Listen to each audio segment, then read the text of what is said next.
चंदन भाऊ, नाक्यावर पोलीस आहे. आपल्याला माल लपून ठेवावा लागते, नाही तर खाली करावं लागते. सांग चंदू भाऊ, काय करू? एवढा मोठा माल कुठे लपून ठेवशील त्या बायकोच्या साडीमध्ये? एवढं मोठं जंगल आहे. अरे तुला का माईस बायको दिसली का रे? हे खोळ लपवासाठी.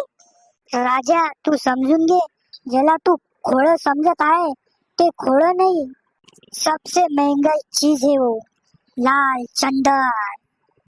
चंदू भाऊ, तुझं नाव बी चंदन आणि चंदनची तस्करी करू लागलो आपण.